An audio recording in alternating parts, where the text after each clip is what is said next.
कर्मको विषयमा चिन्तन गरिराख्नु भएको छ। थोरै यज्ञको विषयमा पनि जान्नुपर्छ। यति विशाल बृहत यज्ञ भइराखेको छ। हजुरहरूलाई थाहा छ कि छैन? यहाँनिर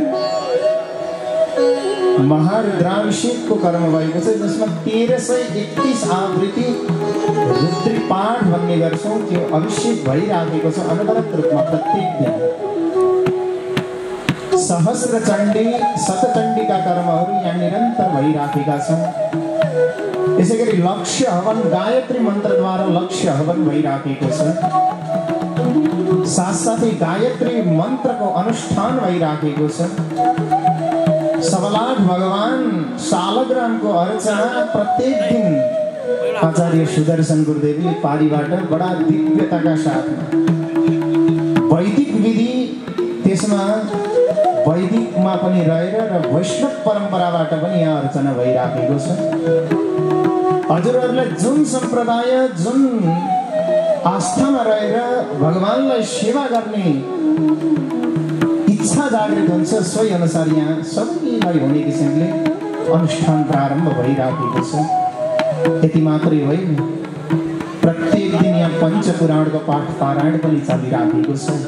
यस्ता विविध अनुष्ठानहरूले यो यज्ञ अनवरत रूपमा चलिराखेको छ। आउनुहोस्, अब यज्ञ भनेको के हो त?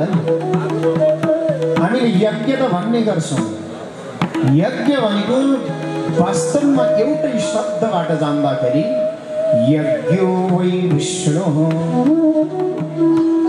यज्ञ भनेको अरू केही होइन, स्वयं परमात्माको स्वरूप हो, भगवान नारायणको स्वरूप हो। भगवान विष्णु, शङ्कर, देवी, दुर्गा, गणेश, सूर्य जे भन्नुहुन्छ त्यो भगवानको स्वरूप नै यज्ञ हो। किनकि प्रत्यक्ष अप्रत्यक्ष रूपमा भगवानले त्यहाँ हामीलाई दर्शन दिनुभएको छ। हामीले त्यही यज्ञको माध्यमबाट प्राप्य वस्तु प्राप्त गर्न इच्छा जागृत भएका वस्तुहरू यज्ञको माध्यमबाट प्राप्त गर्छौँ। त्यो यज्ञले हामीलाई जे चाह्यो त्यही दिन्छ। यज्ञ शब्द भन्दै गर्दाखेरि यज धातुबाट भन्छ, व्याकरणको यज धातु, जसको 3वटा अर्थ विशेष रहेका छन्: देव पूजा, संगतिकरण र दान।